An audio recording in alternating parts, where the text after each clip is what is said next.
Ratansi, and welcome back to Going Underground in the final show of this season. After we've witnessed genocide in this region through the eyes of scholars, politicians and journalists, could an algorithm help the world out of its moral catastrophe? The mathematical procedure, Shor's algorithm, promises to aid solutions to geopolitics, hunger, disease, climate change, even if it may leave the door open for a cyber attack on the world's nuclear weapons systems. Naturally, late capitalism is investing in it because elites can harness the algorithm for the parasitical financial services industry to create world-beating investment strategies. Political groups, meanwhile, could use it to break the encryption on global bank transactions. The formula is Shor's algorithm. Its creator is the professor of applied mathematics at MIT, Peter Shor. He joins me now from Cambridge, Massachusetts in the USA.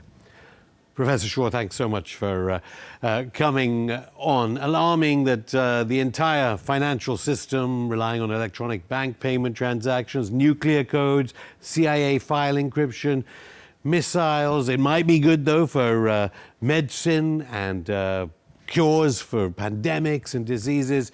A lot of stuff is invested in Shor's algorithm, named after you.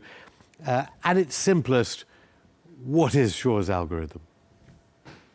So Shor's algorithm is a way of factoring large numbers using a quantum computer. So quantum computers are these hypothetical devices which so far are you only have very preliminary prototypes that show that they will work, but the prototypes are so small they can't actually do anything useful yet. But if if they keep on growing the way they have been in the last 20 years, probably in the next 10 or 20 years, they will be able to do useful things. And what Shor's algorithm is actually, it's a way of factoring large numbers. Which needs quantum computers. Now, Russia claims it has a 50-qubit quantum computer by the end of the year. There was a Russian one, 16, at the end of 2023. IBM says they've got a 1,121 qubit being a unit like binary for your laptop's binary switches inside your laptop. Explain exactly what a quantum computer is, because most people think of their own computer as switching on and off, and it's loads of these switches that simulate sums that make graphics and games and all the other things that you do on your computer. Yeah, so qubit is, it's basically a quantum binary switch, which means either it's 0 or 1. The thing about qubits is that they, if they have a classical bit, it's either 0 or it's 1, and there's no in between. For qubits, qubit can be in a superposition of both 0 and 1 at the same time. So it's got a third option. Well, it's more than a third option. It's a whole continuum of options. And, at first thought, you say, well, what's the use of it being in a superposition of 0 and 1 at the same time? What can you do with it? Well, the interesting thing is that there are algorithms you can do using qubits that you cannot do on a classical computer. And one of these is the one I discovered, called Shor's algorithm, and it's for factoring large numbers into primes. Okay, so we may have to go through another stage before we fully get to your algorithm then, because the other day Microsoft was saying it figured out a way of error correction in these quantum computers, because if you're going to get a continuum rather than a discrete 0 and a 1, the whole point of our laptops is they have systems in there because there's always a mistake going to happen, and there's a way of correcting it. I thought the whole point of quantum mechanics, and you might have to explain the two-slit experiment as well, is that when you identify a particle, you change where it's at. So in your quantum computer, when you find out where the switch is, you alter where the switch is. Yeah, that's right. So when quantum computers first came out, the general consensus was that you would never be able to build these things because they were impossible to correct errors on. And quantum mechanics is such a delicate theory that there's no way of building a quantum computer that will do gates that are absolutely error-free. I mean, we still think that it's true that you can never build a quantum computer with gates that are error-free, but what's different is that we figured out a way of correcting the errors. So quantum mechanics, if you measure something, you change its state. So if you measure the state of a quantum computer in the middle of a computation, the state will collapse, and then the computation will no longer be valid. So how can you measure errors without correcting them?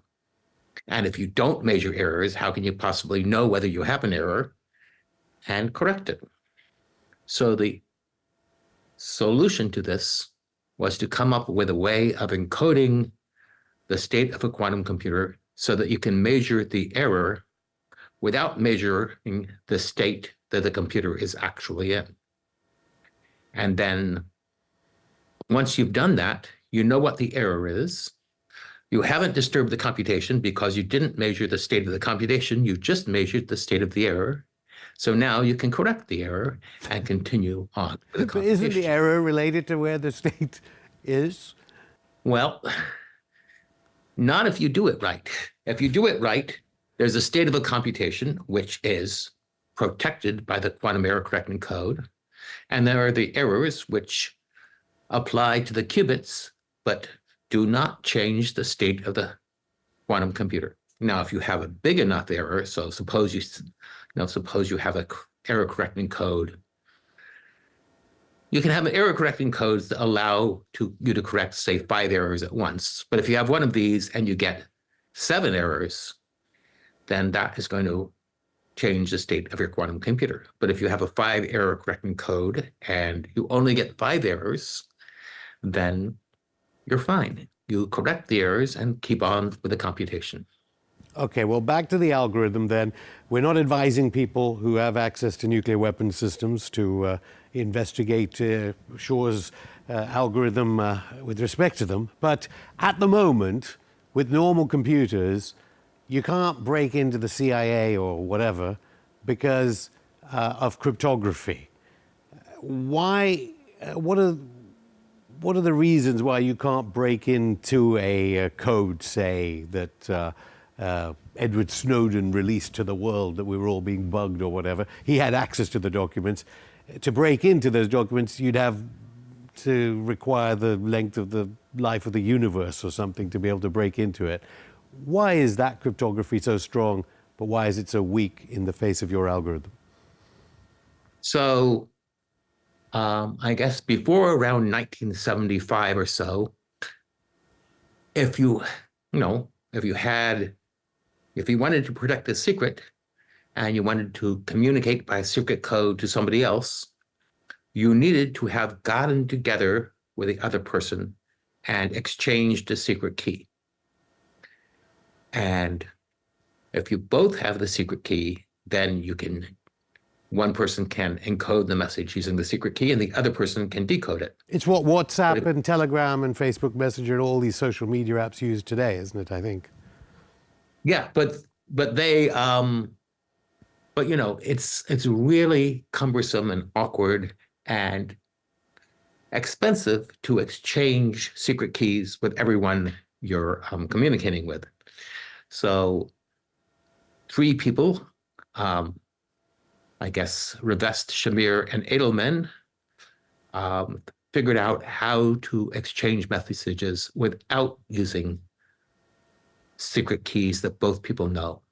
And these are called public key crypto systems, and they are basically the basis of most communication today. I don't know whether they're used for protecting nuclear secrets and things like that, but banks, many, Why are they so secure, this process? Okay, so they're so secure because if you suppose you have two prime numbers like 11 and 17, I can take 11 and 17 and multiply them together and get 187. But suppose I give you 187. It's much more complicated to take 187 and factor it and learn it's 11 times 17. Actually, with 187, it's not so complicated, but if you had a 100-digit product of primes, it's much more complicated. And if you have a 300-digit product of primes, the fastest computers in the world don't know how to do it efficiently. So, and what Rivest, Shamir, and Edelman did was they came up with a code so that in order to encode something, you can multiply two prime numbers together and get the product and use that as the basis of the crypto system. But to decrypt the system without knowing the two factors that gave rise to this prime, you need to factor this large number into primes, and that is, basically impossible for computers today. So this is why RSA is used so much. Now, I showed that if you had a quantum computer, you could factor numbers much more efficiently than on a classical computer. So the number of steps on a quantum computer for factoring a large number is essentially not much more than the number of steps it takes to take two numbers and multiply them together to get this large number. So that means that, if you have quantum computers, RSA, public key cryptography, is no longer secure. And before anyone thinks that this is just a break into secret codes, even if it is in the public interest, the factoring into primes of big numbers is an important concept in the whole of life on Earth. Even genomes, DNA, proteins, and medicines. I think you got that a little bit wrong. So factoring large numbers into primes is really not very important in the scheme of things. What is important is that quantum computers can solve quantum mechanics problems very quickly. And you may not think that's important, but when you realize that, chemistry is a quantum mechanical problem, designing drugs is a quantum mechanical problem, building new superconductors that start conducting at larger temperatures than ever before is a quantum mechanical problem. And if you could solve those quantum mechanical problems, you could really make great strides in our knowledge and useful technology and other things. Professor Peter Shor, I'll stop you there. More from the award-winning computer scientist and deviser of Shor's algorithm after this break.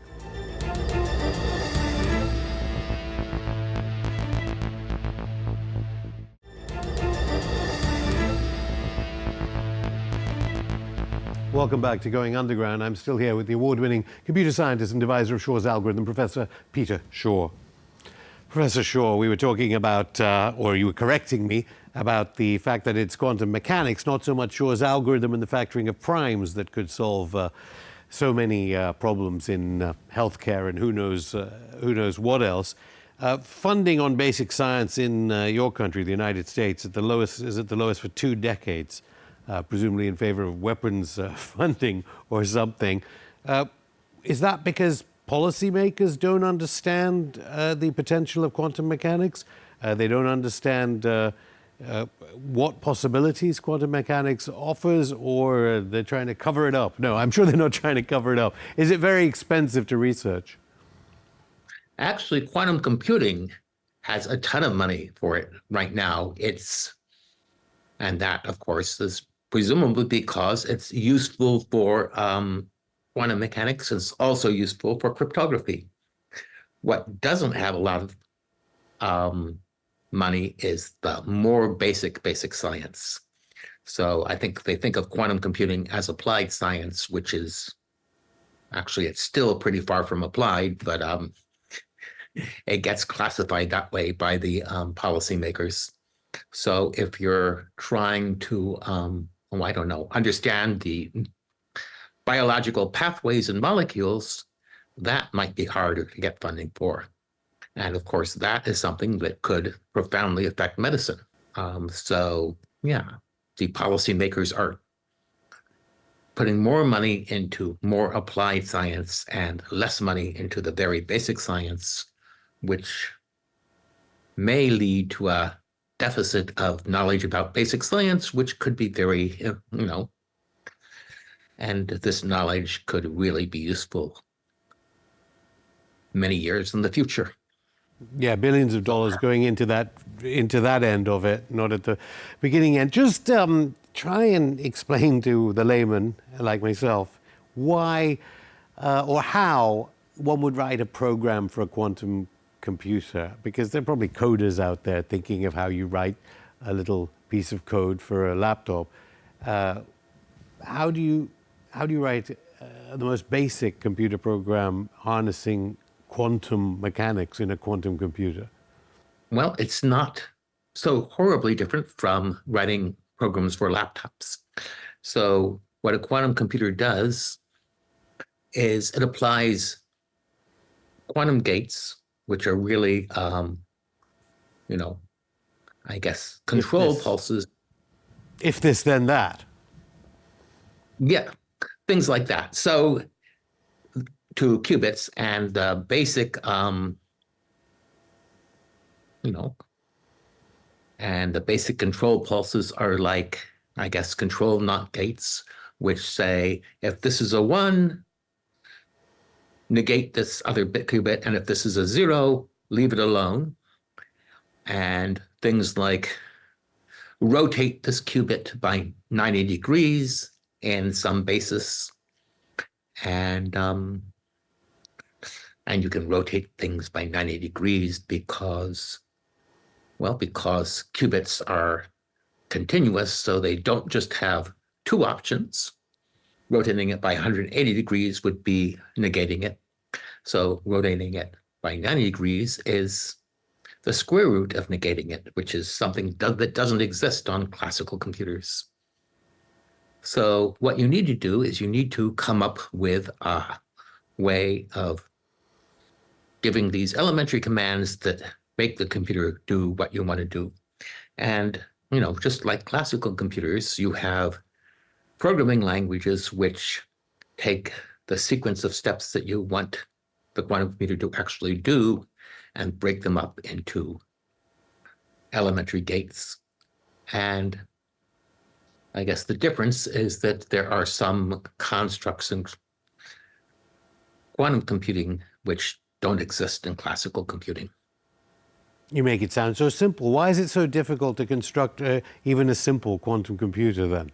What are they made of? Silicon? Well, there are at least 3 or 4 different things they're made of. So one way you can do quantum computing, so for a qubit, you need a 2-state system, which is either, say, on or off or spin up or spin down or something like that. So in ion traps, the basic element is an ion, and you use the electronic state of an ion, and one state is a 0 and another state is a 1, and you manipulate these states, well, in 2 ways. One way is by shining lasers on them, and that will change the state of a single ion. And another way is if you have 2 ions in an ion trap, there's a vibrational mode of the ion trap where all the ions are moving back and forth at once. And what you can do is you can shine a laser tuned to the right frequency that couples your electronic state of the ion to this back and forth motion, and then couples this back and forth motion to a different ion. And that makes the 2 ions interact. And that gives you a gate between these two ions, these two qubits. So that's ion traps. And, you have these little silicon chips, and you have these little grooves in them. And in the grooves, you arrange electromagnetic fields to hold your ions. And another similar method is neutral atoms, where you have very similar to ion traps, but you have neutral atoms, so they are not charged. And again, they're held in traps, and you use lasers to manipulate their quantum states. And there's a completely different method, which is superconducting qubits. And there you have a chip with some superconducting material, I guess, deposited on it. So it's a silicon chip with superconducting material. And the superconducting material, you have little integrated circuit elements called transmons. And a 0, there's a magnetic flux going around clockwise, and a 1, there's a magnetic flux going around counterclockwise. And you manipulate these by, basically electronics. Okay, I mean, it seems relatively comprehensible, yet McKinsey, a very controversial, arguably, consultancy firm, says there'll only be about 5,000 quantum computers by 2030. So why is it going to take so long to get even a basic qubit computer like the one you just described, maybe only 10 switches, maybe you couldn't do much with that, on the market? Yeah, well, I mean, first, if there's only 10 qubits or only 100 qubits, or maybe even only 1,000 qubits, you really cannot do anything with your quantum computer, because like a pocket calculator, is it? Right. Yeah, it's not even as good as a pocket calculator. But because for a while, we thought that without error correction, you still might be able to do something on a quantum computer. But it's looking more and more like, to do anything useful on a quantum computer, you need error correction.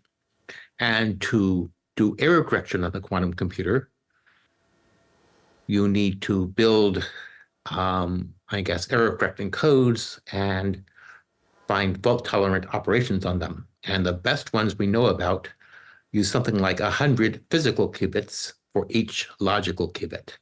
So suppose you wanted to do a calculation with 1,000 qubits. Well, these would have to be logical qubits, so you'd need 100,000 physical qubits to do it. And we haven't even gotten 1,000 qubits on a computer yet. So really you need, and to scale up to 100,000, it's probably going to take at least 10 years and probably longer. And for Shor's algorithm, it requires one in the tens of millions, I think. Right. Shor's algorithm, actually, there's a recent discovery that says you can do Shor's algorithm with fewer qubits than we thought before. And this is, Oded Regev came up with this, but it still is going to take an enormous number of qubits to even do Regev's implementation of Shor's algorithm.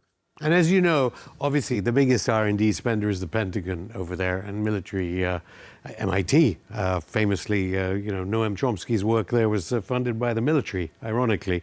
Do you think there are dangers that the Pentagon will be using Shor's algorithm together with what Elon Musk has been warning about, profit-driven AI, to create ever more power for tiny elites? Well, I'd be more worried about just the AI than Shor's algorithm, because it's not clear yet whether, a lot of people are studying quantum AI, but it's not at all clear to me that quantum computers do anything to improve AI. And, there's lots of papers written about this, but so far I haven't seen any real convincing demonstrations that quantum computers can improve AI. So it could take a while before this happens. Just finally, will all these quantum computers be able to help solve theoretical solutions to outstanding mathematical problems that still haven't been solved and have been set, say, 100 years ago? I think it's possible that maybe one or two of these problems could be solved by a quantum computer, but I think most of them are not going to be amenable to quantum computers, and you just need a very clever mathematician to come along and find a solution. But will they aid mathematicians in their work?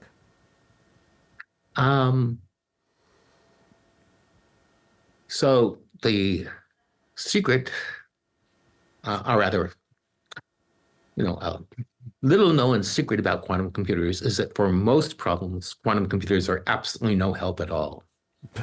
So you just have to have the right problem to have it solved by a mathematician with a quantum computer.